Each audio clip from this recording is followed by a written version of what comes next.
celebrity in the SCV of the southern states. They even know him up north. They're scared of him. Okay. This man has done it all plus some, and then extra on top of the plus some. And he's had all kinds of responsibilities and titles in the past and different ranks, but he is a past division commander of Tennessee and camp commander and everything. But he's current government relations director for the SCV in Tennessee.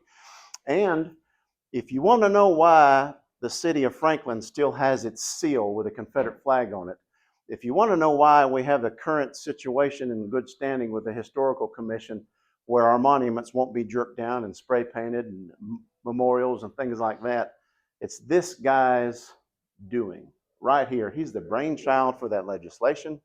He's the one that came up with the wording. He got it passed. His talking points were used on the floor of the House and the Senate. He is a force to be reckoned with. Don't make him mad. He'll write a law against you to protect the cause. He's done so much. He's so busy every reunion with his buddies in arms for the honorable competition for oratory. And I always advertise him, like to talk about him being Hank's counsel or protector and friend. But would you all please welcome Brother James Turner? Well, the first part of that was absolutely a lie. I'm not, and I wonder about the second part. I'm starting to blush a little bit.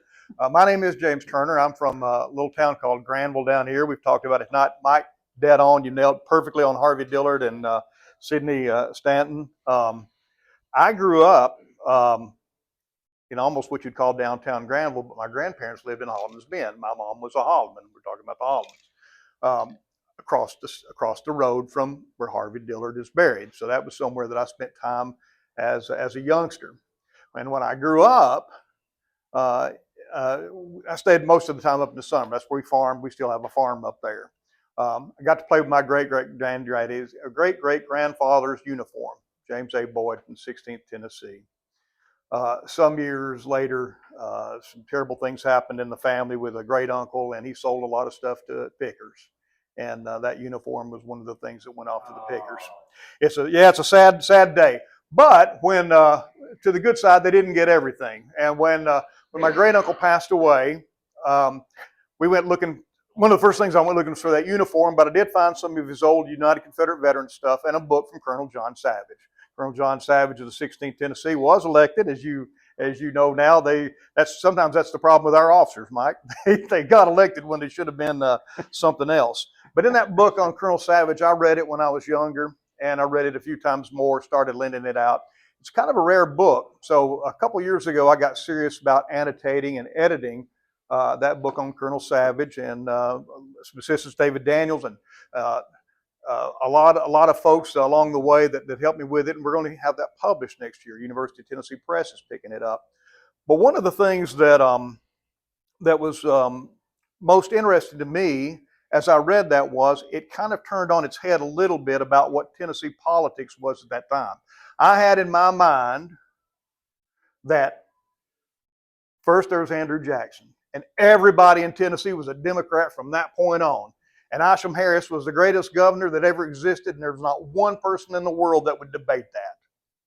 And that we voted no on secession once, but by golly, the second time we said, yes, sir, secession is the way for us. And everybody piled in and went. And then when the war was over, it was the most terrible Reconstruction that you could ever have. And they whipped us and they beat us and they held us down. And then I found out, you know what? A lot of that stuff wasn't exactly true. A lot of it is. I'm still mad, don't get me wrong. When I go up on Capitol Hill and talk to Eddie Mack, I'm still mad. This flag means something, and it should mean something to us. They've tried to change it around, and they've done a pretty good job of changing it from what it actually is. Tonight I'm going to go fast. I'm going to talk a little fast. I've got some notes here. That way I won't ramble too much. A few pictures I want to show you. But what I want to talk about tonight is politics, mostly in Tennessee, and how it worked before the war, during the war, and just right after the war. So one of the interesting things that we've got here is how in Tennessee things flipped around. We talk about Andrew Jackson. We're talking about Andrew Jackson. Andrew Jackson and Martin Van Buren, for the most part, start the Democratic Party. It's a trivia question. I'll get ahead of you here. Which United States president did not have English as a native language? Van Buren. Dutch. So they start the Democratic Party, and at that point we decide in America we're going to have the two-party system, and we got Democrats and everybody else. And everybody else might be Whigs, and it might be the American Party, the Know Nothings, or it might be the Indiana Party, or it might be the People's Party, it might be an opposition party, it might be any number of things. But all the way down this line, there's going to be Democrats. In Tennessee, though, it's an interesting thing. We've got Sam Houston in 1827 elected as a Democrat. Newton Cannon comes along 2 terms after that as a Whig. Now, something I want to jump into real quick. At that time, we are we've got 3 constitutions in Tennessee. There's a 1796, 1834, and then later after the war in 1870. Governor gets to serve 2 terms, serve as many 2-year terms, and serve as many as he'd like to. It's odd year elections, so it's these days everything's even, but it's odd year elections back then until 1870. So you'll see these odd terms. James K. Polk turns in 1 term as a Democrat. He kind of held things together for the Democratic Party during the Mexican-American War. He made sure that the people that he liked were the ones in charge down there for the most part, except for Winfield Scott, and he tried to keep Winfield Scott off to the side. It worked for the most part. Polk messed up a lot politically speaking. The Mexican War was not all that popular. A lot of folks realized that we baited them into that, and while we expanded, some folks wanted to expand and take everything all the way across the country. Other folks didn't want to do anything, and so he made everybody mad, and he got beat. So James K. Polk, though, one of his things is he would get out and talk. Now, these were the days of stump speeches, and they would actually cut a tree down a lot of times and do a stump speech or get on the front porch of somebody's house. James K. Polk was a mean sort of person as he debated. So he got a fellow to step up against him named Jimmy Jones. They called him Lean Jimmy Jones. And Polk got some of his own medicine. Jimmy Jones was about 6 foot tall and about 125 pounds. And he would get up there and just cut up and make jokes, and he would get James K. Polk mad. And he would get him mad, and he would keep him mad, and he whipped him. And they ran for re-election, and he whipped him again. So he was a funny fellow. Now, this is the time, and I want to mention this as I go through here. This is the time that the state legislature, as the Constitution held, the state legislature elected United States senators. And so we had a little thing going on when Jimmy Jones is in as governor. There were a dozen Whigs and a dozen Democrats and 1 independent. And they couldn't decide who should be the United States senator. Andrew Johnson, by the way, was one of these. They called it the Immortal 13. And they said you took a stand if you didn't elect a United States senator. And we didn't have a United States senator in Tennessee for a long time just because the Whigs and the Democrats couldn't get along. People got tired of Jimmy Jones, and he got tired of the office, and we elected a fellow named Aaron Brown. He was a Democrat. He was a law partner with James K. Polk. Pretty good fella. Didn't do a lot. Didn't want to do a lot. And basically, I think he's known more for marrying a famous woman whose name was Pillow. She was the daughter of Gideon Pillow. So this is how you see a lot of these folks in on politics and so forth. But I just kind of want to go back. There's another Democrat. Now we're going to go to a Whig again. Neil Brown, a Whig, 1 term. Pretty good guy. William Trousdale. Got a picture of William Trousdale. Comes in right after that. Democrat. And everybody, you know why he was a Mexican War hero, and that's what got him elected. You know, Trousdale plays the Daughter's Own in Gallatin. Trousdale holds on as a Democrat, 1 term. Then we have another Whig, William Campbell, because you wouldn't want a Democrat too long. So in Tennessee, we are going, seriously, Democrat, Whig, Democrat, Whig, Democrat, Whig. Got William Campbell. Andrew Johnson comes next, 2 terms. Thought to be the poorest president that we ever had, and it's entirely possible, but he was fairly well educated. John Savage, this is going to be one of the things that I read in the book that kind of surprised me about, he hated Andrew Johnson. He just despised Andrew Johnson. But he said, that man got education somewhere. He taught himself, but he got education somewhere. He said, and he got a good education while Isham Harris was off playing cards. He didn't. Savage, by the way, didn't think much of Isham Harris. So Isham Harris runs for Tennessee governor. I want to catch up to here pretty quick then. Isham Harris runs for Tennessee governor in 1857. He was the man probably most responsible for taking Tennessee out of the Union. There was a fella named James Porter, and I've got a picture of him here. I'll show you real quick if I can find it. There was a fella named James Porter, though, who saw this coming. A lot of people saw this coming. Savage in 1850s and a lot of speeches in the 1850s were predicting the American Civil War from coming. And they said, we will have civil war if this does not get straight. And the thing that was not getting straight was the debate over expansion of slavery into the West, as well as tariffs. And it's just flat out there in the history.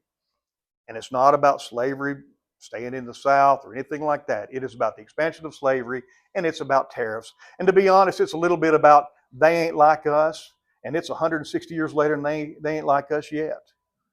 You can go to Michigan or Minnesota or Vermont or Ohio or New York City right now, and they're not like us. They'd like to be like us. I live in Franklin now. They move in from California and think they are, but they're not. I'm a conservative. No, you're not. No, you're not. James Porter. So James Porter sees this coming in the 1850s as a state representative, and he gets a bill passed, kind of a trigger bill that we would call it now, that if this ever happens, we'll do this. And we've seen it happen in Tennessee lately with a couple of things. But he basically says, if the southern states ever start to secede, leave the Union, and Tennessee decides to leave the Union, we will join the Confederate States. So it's basically a Porter resolution, which does go into effect here fairly soon. So just a couple things that I want to go from notes here so I don't ramble on too much. In the 1850s, and this is what I mentioned, we have the Whig Party that has come down. The Whig Party kind of falls apart on the slavery issue. It is a kind of a North and South issue that's going on with it. They don't really know what they're doing as far as a party, and it kind of goes down to nothing. But there are a lot of Whigs in Tennessee. That's why we keep seeing the Whigs. Every time a Democrat wins, you decide you want to. It's back and forth like this. But the Know Nothings then come about. They call themselves the American Party later, but they call themselves first the Know Nothing. So if I asked you, are you in a member of the Know Nothing Party? You'd say, I know nothing. I don't know. It was kind of a silly thing to do, but it held on pretty well. They were anti-Catholic, anti-immigrant. They were just about anti-everything, anti-Democrat. The Democrats at that time were part of a pretty strong federal government. They liked a pretty strong federal government as long as they were in charge of that federal government. And then sometimes they were against it. But in 1860, I want to jump back up here a little bit. Andrew Johnson, by the way, won the 1855 governor's race by half of a percentage point over a fellow named a Know Nothing named Meredith Gentry from Franklin. Gentry was a former congressman, and he would later be elected to the first Confederate Congress. But if you think about a half of a percentage point in a state governor's election, how close that was, Johnson actually did a pretty good job as governor at this point. He holds on and does a nice job as governor at this point. That's why he's going to be put back into place by Lincoln. Also, he remained the only Southern senator that stayed in the Senate. Everybody else was honorable enough to either resign or let their term expire. That is, by the way, what happened in the South. Some men officially resigned, others just didn't show up.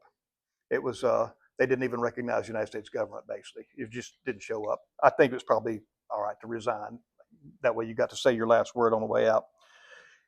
In 1860, there were 10 congressional districts in Tennessee, about like there are now. Every now and then there would be 9. Sometimes it would bump up and down. 10 congressional districts in Tennessee, balanced between the Democrats and the opposition party. And while we think about the Democrats here, the opposition in 1860 held 6 of the 10 congressional seats. And as an example, Robert Hatton, who is in a stack here somewhere, and we'll find him later, but y'all know Robert Hatton because he stands on the square in Lebanon. Robert Hatton is one of the opposition party. Another of the opposition party is probably one of the ugliest fellows that you'll ever see in your life, and so I need to show him to you, I think, if I can. By the way, I got a trivia question for you, another trivia question here in a second or something to tell you, but here's my buddy Robert H. Hatton, who, by the way, I think is one of the finest gentlemen that we've ever had here in Tennessee, and it's a shame that he was killed. I think he was actually probably a better fellow than he was a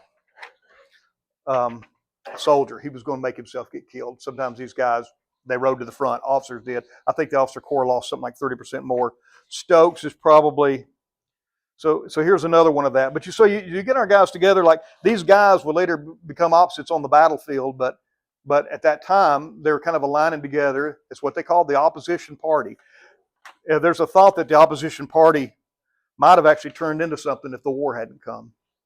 I think there's a very good chance that it would. Andrew Johnson, by the way, like I say, the only Southern senator who would not resign. Stokes, I'll get to him again here in a minute, but probably we were just talking about a little bit earlier. I used to be with a reenacting group, and I saw. Yeah, I can say this. One time there was a reenactment of something that used to take place back in the 1920s and 30s, an ice cream social that used to be at the cemetery there in Alexandria. They put a dip of ice cream on Stokes' grave to cool him off in Hades. He was that bad of a person. By the way, as an aside, David, you know this. Colonel Savage's nephew was killed by Stokes' men during the war, and Savage's younger brother was killed at the Battle of Murfreesboro. They've just got a regular. It's a marker. Killed at the Battle of Murfreesboro. He was mortally wounded. Survived a little bit. His nephew was taken by Stokes' men and murdered, and that's what it says on his grave. They asked his grandmother, I guess, what would you like to put on the grave? And she said, murdered by Stokes' men, and that's what it says when you go to Riverside Cemetery there in McMinnville. It's an absolute fact there. So it's 1860. It's 1861, and everybody's clamoring. What do we do? What do we do? Mississippi says they're leaving, and South Carolina says we're leaving, and 7 southern states say we're leaving. And Tennessee says, well, now wait a minute. Everything that we want, we've got in the Union. There is no reason for us to leave. And Isham Harris, you just need to calm down a little bit. He pushes for a vote, and the vote comes back strongly against in East Tennessee. Middle Tennessee and West vote no, we want to stay in the Union. Then the main thing happens that forces Tennessee out. Abraham Lincoln calls for troops. And that's just the fact of the matter. You can say Tennessee left for any number of reasons, and you can argue it all day long, and I will argue against you. The only reason Tennessee left is because Abraham Lincoln called for troops. At that moment, the border states, Tennessee was a border state at that moment. At that moment, Arkansas, Tennessee, North Carolina, and Virginia all leave because we have to make a choice at that point. It's just, you can't be stuck in the middle when they're calling for troops. It would be the same way these days. The argument had been going on for years whether or not secession was legal. A lot of people in Tennessee said secession is not legal. Colonel Savage, that I'm writing about here, Colonel Savage, and I'm going to tell you this trivia in a second. Colonel Savage said it's not legal, but you can declare your independence and you have the right to revolution. That thought held. So Tennessee, I'm going to say, of all the southern states, a little bit of a trivia question, Tennessee did not secede from the Union, and we're the only state that did not secede from the Union. Tennessee declared its independence, and in these short sentences, a declaration of independence and ordinance dissolving the federal relations between the state of Tennessee and the United States of America. First, we, the people of the state of Tennessee, waiving any expression of opinion as to the abstract doctrine of secession, means we don't know, but asserting the right as a free and independent people, do alter, reform, or abolish our form of government in such manner as we think proper. Do ordain and declare that all the laws and ordinances by which the state of Tennessee became a member of the Federal Union of the United States of America are hereby abrogated and annulled, and that all the rights, functions, and powers which by any of said laws and ordinances were conveyed to the government of the United States, and to absolve ourselves from all the obligations, restraints, and duties incurred thereto, and do hereby henceforth become a free, sovereign, and independent state. And we were for about a week. Then the Porter Revolution kicked in. We fall in with the rest of them. But they basically just said, we're done. But they declared independence. We declared independence just as they did in 1776. All the other states basically seceded. I like to think that we're good. Isham Harris is still governor. Nobody knows what to do. It's time for a congressional election, and nobody knows what to do. So they have elections. We have elections for these congressional districts, and they elect Yankee lovers over in East Tennessee. Well, that's not good. The federal government won't take them, and the guys that got beat that were Southern sympathizers kind of went home and tucked their tail and didn't know what to do. So at that point, we're just kind of having a mess. We don't know what to do at this point. Fort Henry and Fort Donelson. The Yankees come rolling down the river. They start loading on the archives, and they load the treasury, and the trains are heading south, and they're heading toward Memphis, and they're putting everything on it. Isham Harris is out there, the comptroller is out there, and they're putting everything they can on the trains. Later on, there'll be some discussion about missing Confederate gold, and Isham Harris is accused by John Savage of stealing it. He might have. I don't know. There's a lot of questions by a lot of people after the war, what happened to the school fund and some things like that. But at this point, the legislature's headed toward Memphis, but it never meets there, and it never meets again. Before I forget my trivia question, you'll see this picture a lot called John Savage. I don't think it's him. I've been trying to figure it out for a number of years why he looks so different in different phases of his life, and this is called John H. Savage's Library of Congress. And I'm almost certain that it's a mistake. And the more I've researched, the more I found out that this is called unattributed. Before somebody says I believe it's him, and I'm gonna figure this out at some point. But when you see this, it says John Savage. It almost certainly is not, by the way. Anyway, so the war is going on. My buddy Colonel Savage here this is one of the reasons I study it so much. Colonel Savage has been a state representative. He's been a four-term congressman, rather not state representative yet. He's been a four-term congressman. He got beat by Stokes in 1859. He said he didn't want to run anyway. I don't believe him. I think he wanted to win. 1863, it's time for elections. The Tennessee legislature has not met at all, and it can't meet because nobody knows where everybody is.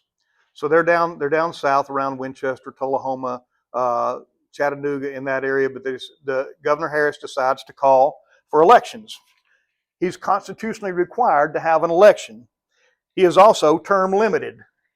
So Isham Harris is term limited, and he calls for elections, and he says, "What are we going to do?" Well, they send out ballots, basically. They're not really ballots at this time, but they send out ballots of sorts to different soldiers in different areas of the state. So as an example, you might be in Gatlinburg and vote for Robert Carruthers for governor. You might be in Memphis. You might be in Alabama. Different units send in different information. At the state archives, it's kind of all over the place, and nobody really knows who won what. Savage said that Isham Harris threw the election. He may have. You will never know. They do, however, the Southerners of Tennessee do elect Robert Carruthers as governor, which is fine, but the Tennessee Constitution says you must have a seated legislature to witness the inauguration of the governor. That could not happen, so Isham Harris stayed in as governor. As an aside, Savage himself ran for Congress, because we did have a Congress. There was a professional Confederate Congress, a first and then a second. Savage ran for the second one, and he got beat, and that's why he thought the whole thing was thrown. And again, he may have. He may have. It may have been thrown. Now to the fun part, if there is a fun part. And I may not grab the right spot here real quick, but I've got this right here. So the war ends. the war ends. The war is winding down to an end. Let me put it this way. The war is winding down to an end. Andrew Johnson is military governor, Tennessee. Abraham Lincoln decides Hamlin's not going to be his vice president anymore. And so he asks Andrew Johnson, would you resign as Tennessee governor and come be vice president? And they come up with a new name, the Union Forever Party. That's not it exactly, but it's something like that. And so Johnson says, I'll be the vice president. Well, at that point, then nobody knows who the governor is in Tennessee. Parson Brownlow, who I may have a picture, but he'll scare you anyway if I can find it. By the way, I'll tell you, this was in good order till Kevin Witherell got a hold of it a minute ago and kind of threw it all away. It was in perfect order. Or it could have been that I dropped it on the way to the house earlier this morning, but I think we're going to go with that. We're going to go with that one. Well, he's got to be one of these few places here. But yeah, here we go. Because I do want to show you these three right here. Here's Isham Harris, who's the governor in 57, 59, and who remains de facto governor through the end of the war. When the war ends, he skedaddles down to Mexico.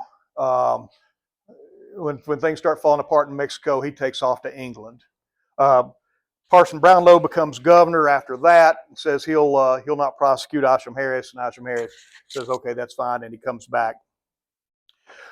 1864, though, Andrew Johnson goes to Washington, D.C. He's inaugurated and apparently drunk as he takes the oath of office for the vice presidency. That's fine. It's fine to do that. He said he just had too much cough medicine. He wasn't feeling well, and that's fine too, because we've all heard that.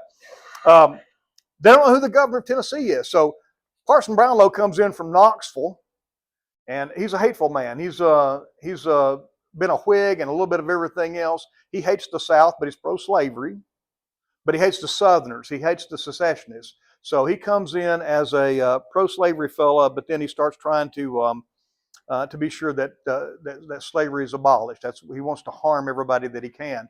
Probably one of the most hateful people that there is in Tennessee politics. And some of y'all know that his portrait hung in the state capitol for a number of years and was stained by Confederate veterans would come in with their chewing tobacco and spit on his portrait. They did that for a number of years, and then I guess somebody here could maybe give me the exact year, but I'm thinking in the 1980s, I guess, I was younger, 70s or 80s, they took his portrait out and put it in the State Museum because it looked so bad and nobody cared for Parson Brown. He's the only governor without a portrait in the state capitol right now. I believe they've not put it back. To my knowledge, he's not, yeah. It should not. There's no reason for it. So Parson Brownlow basically comes to Nashville in early 1864 with a bunch of his buddies from the Knoxville area, and they elect him governor. And there's nobody to say, well, you can't be governor. So he remains governor. Parson Brownlow, by the way, I'm going to zip through this. Parson Brownlow wanted power more than anything else. He's like a lot of these politicians. And boy, he wanted to be senator. He wanted to be senator more than anything that he could think of. He wanted to be United States Senate. And he's getting himself, I got Parson Brownlow. He wants to get himself appointed, and he does get himself appointed. Stokes, we're going to have an ice cream social one of these days. Stokes ran against him, but Parson Brownlow beat him. Is he the one that threatened to kill the state legislature? Yeah. And he basically, right, and they rounded him up. That's right. They didn't have a quorum, so he made sure they had a quorum. That's him. That's him exactly. So Parson Brownlow gets himself elected over Stokes, and he takes off for the Senate. Well, the fellow that was the Speaker of the Senate, the Lieutenant Governor, is DeWitt Center, another Unionist, but a pretty good fellow. Parson Brownlow, one of his things was that he had appointed all the election commissioners to be sure that no former Confederates or no Southern side of things, sympathizers, would ever vote. Well, DeWitt Center said, that doesn't seem fair. And he just elevated. He wasn't even elected. He wasn't even elected, but he decided to go in and replace almost all of the election commissioners to let Confederates vote, former Confederates vote. It worked. Stokes ended up running for governor against DeWitt Center. Stokes got whipped. Stokes said Confederate sympathizers should never, ever, ever be allowed to vote again. Well, that's a dumb thing to say when he's just opened the doors up to let us vote. And vote we did. So DeWitt Center says, yes, let him vote. So he was appointed because he was elevated from lieutenant governor. Then he was elected governor. Then in 1870, he said, we've got to do something about our state constitution because it says there's slavery and there is no longer slavery. What are we going to do about it? Well, the state legislature decides to call a constitutional convention to address the Constitution. Senator said, I'm good with that. And the state legislature and all the men decide, you know who would be good to run that? John C. Brown, who was a Confederate general 4 years ago. So General John C. Brown, I guess from 5 years ago, 1865 to 1870, is elected the chairman of the Constitutional Convention. And they pass our current Constitution in 1870, and it changes a few things. It changes the rights of people to vote. That had already, black folks had already been able to vote because they pushed some things through with Parson Brownlow. But basically, they come through in 1870 and they say, we're going to have elections on even years now. We're going to address some of the debt issues that we've got in Tennessee because Brownlow had done some crooked stuff, and there's some crooked stuff before that. But John C. Brown is the head of the 1870 Constitutional Convention and then flips it all back around and is elected the first governor. So while Mississippi and all these, you hear 1872 and all these things that were going on, by 1870 in Tennessee, we've got a former Confederate general as governor. The state legislature is almost, well, it's a solid Democrat again. It just is. And it remains that way until, well on. Every now and then there'll be a Republican sneak in, like one of the Loves or something like that. But for the most part, it remains a strong Democrat, even while all these things are going on in different places. In fact, there were some of the Union soldiers who were sent down here to be in charge of things, or Union appointments who are to be in charge of things down here in Tennessee. U.S. Grant, as president, recalled them to Washington. He was so disgusted with what happened. This is not at all what he envisioned as happening. He had appointed George Thomas to be in charge of Tennessee and some other states as a military governor, and it's suddenly all just gone. We've got a regular governor that we're readmitted to the Union. There's absolutely nothing that we can do. That was the end of it. So I just kind of want to finish up a little bit here with a couple little things that I think are fun, and that, well, to me are anyway. By the way, Porter goes in, and not Porter, but John C. Brown comes in, and he has quite a few reforms. The struggle for Tennessee at that point was how to pay the debt. By the way, when I mentioned the debt, it was severe debt in most of these states of the South, and Tennessee finally ended up paying a lot of the bonds at 50% of what we owed to those people, and then a 3% interest rate on that. There was a big argument about that, but most of the bonds were being held by New Yorkers at that point, the bond market in New York. So a lot of folks like Colonel Savage, who I, like I say, have been writing about, they called him a repudiator because he didn't want to pay them back in full. There are people like Osham Harris said, no, we really need to pay these folks back in full. But it was just, Wall Street had basically come to be a big player. London was still the financial capital, but Wall Street came about with the big buildings that are historic for that now during the war. So they made a ton of money. Andrew Johnson, by the way, kind of hangs around. Andrew Johnson as president after Lincoln is killed. Please no applause yet. Lincoln's killed and Andrew Johnson becomes president. Andrew Johnson, the papers of Andrew Johnson are some of the most interesting things that you can read. He pardoned basically everybody that he could. You needed a pardon if you had a certain amount of money or you held a certain rank. And so if you're a rich man, you had to go to the president to get a pardon. But if you're a rich man and you wrote Andrew Johnson, he was pretty good with that. He did in a lot of ways, there's the traditional thought of what Lincoln might have done, and nobody actually knows what he might have done because he's a politician. But Johnson did kind of do those things. He decided that we need to get past this. We need to get past this fast. And so he was actually kind enough to so many Tennesseans that he's elected United States Senator out of Tennessee by the legislature in 1875. And that was some redemption that he was looking for. He died just a few days, rather a few months later after that. One final note, in 1872, Grant is running for his second term. Tennessee's by that point, like I said, 1870, everything's swept in. We're still a big Democrat state, but the other states can't really vote. Grant, at that point, was a hated person, and the corruption was already there. So they already knew about the corruption that was going on. So Horace Greeley put together, who was a Yankee and a strong Yankee, put together a party, and they called themselves the Liberal Republicans.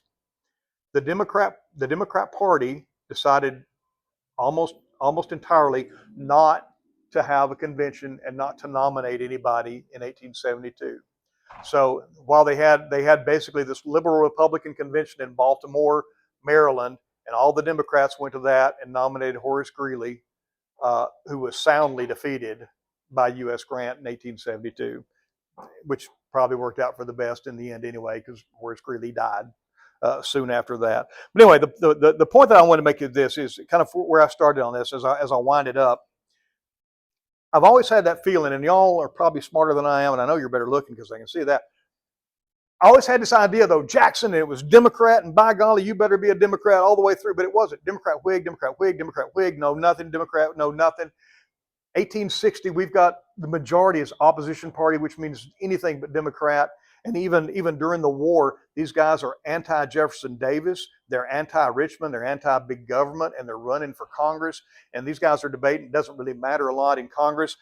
5 years later, Reconstruction was not terrible in Tennessee. It was a bad 5 years. Savage, as an example, says everybody just lay low. They tried to stop the Ku Klux Klan and some of these groups from being anything at all. They said if we just do nothing, they'll leave us alone. And it turned out to be the right thing to do. Forrest, I think in his mind, saw the same thing going on when he saw some of the things that were happening with that group. And he said, let's just shut it down completely. So I think Forrest had a lot to do with that. He played a lot in the back rooms of politics. As a lot of y'all know, especially in the Democrat Party, it wasn't so much back room, but he was a big man figuratively and literally.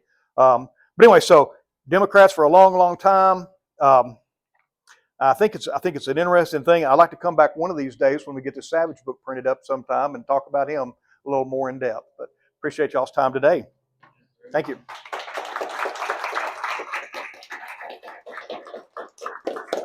But you are right. That's Parson Brownlow, probably of all these people, the sorriest one there ever was. Thank you, James. Does anybody have any questions for our distinguished guest? Yes, sir. We need to have a stove factory. We I do. know a group that will show up. I'll be there with a churn. Jimmy, Because we're part of Officer House Foundation. Yes, sir. And those men are the ones that murdered those guys there. Those men murdered my direct ancestor. Is that right? I'm in 100%. Was he one of those at the officer house, or somewhere else? No, up in the- Yeah, there's a story of them. I never understood the significance, but of him, his men carrying a fella off riding on a horse with a bayonet in his teeth. And I never understood the significance of the man having the bayonet in his teeth, but it's a verbatim story I read. If anybody knows, I'd love to know the answer. Is that something you did to somebody before you killed them, or? Ancestor. I hadn't either. Standing in front of his wife, and they shot my ancestor. The bullet hit through him, and hit her, and she was holding my finger. And this is how close I came to not either. Really? I think so. Yeah. Did you say at Birdstown? Did you, or Jet Picket? Around there somewhere? It would probably been an old. Oh, over the county. Okay. Well, it was like I say, this whole thing is just people hated each other, and well, the whole Champ Ferguson type world that came along after that, and you can see why. I see Real quick, why. before he takes another question, Brother Darrell, would you pass your hat? This man drove 6 No, we're not. No, Don't we're not. No, you no, no, argue no, with no, me. no, Don't no, you no, dare no, argue no, with me. no, no, no, no, no, no, no. Darrell's gonna First pass the hat. man puts $1 in, likes Parson Brownlow. No, no, we're not doing it. No, we're not doing that. All right, we'll honor that. We'll honor that then. Thank you. Well, thank you for that. Questions for the man? Yes. Terry mentioned the chaplains that were for the Confederacy. Would you say, Terry, 1400 chaplains in the Confederacy? No, Yes, sir. He said 14. There was over 1,400 at least. Were your ancestors see the chaplain? That's right. One of my, and David helped me find that. John Kennedy Cooper out of Granville. I couldn't remember his name. John Kennedy Cooper was a Presbyterian chaplain, and we had a marker put down when I was in the around 1980, but I never could find actual proof, even though the family knew it. David finally found proof in the archives for us years later, so we knew we got the stone right. But yeah, my great great grandfather, who's buried down by the lake. Well, John Kennedy Cooper, one of those guys, and he was probably around in his 60s, I guess, and he died. They mustered him out because he was too old, and he died in 65. He was an older fellow. He died in 65, so he never saw, well, he saw the end of it more or less, but around March, something like that. But yeah, he was one of those. Wonderful. Any other questions for the man while you got him? James, thank you so much for Well, the thank time y'all and for having me. dedication you have for the cause, and you've been at it for a long time, and we appreciate everything you've done over the years. And we know you're not through it all by any means. No, You got a lot more to go. We appreciate everything you do on the Hill too. I think we're gonna keep at it. So I appreciate y'all, everything y'all Yes, do. sir. Thank you, sir. Thank you. So before we close, I wanted to pitch one more thing to you. Our fellow camp in Lebanon, the Hatton camp, is having a struggle because they're at the fair this week, the state fair, the Wilson County Fair, and they're really representing the Tennessee SCV because it's a state fair. They need help manning their booth. They're kind of short-handed. They've got a lot of members doing double, triple shifts. If y'all have any time to spare to sit up at the booth, they do have a fan that you can sit in front of and it's your stream heat. But and they're close to all kinds of vending, and there's even ice cream right around the corner. It's really good every year. But they get a lot of attention. They get a lot of good advertising. It does the SCV well. But if you can find the time, just go out there and sit and just help them out. I know Tom Wood and his bunch would appreciate it. And I've done it in the past. And when the boys were little, we used to do it. And anytime that Lincoln impersonator ever walked by, we'd stick our Confederate flag stickers all over his back as they walked by. So he loves us. But just keep that in mind if you have time. It goes through Sunday, I believe. Sunday's the last day, or Saturday. Anybody remember? Saturday is the last day. Okay. The Wilson County Fair, it's a state fair now. And that's right there at the mouth of Fiddler's Grove. Excellent, excellent booth.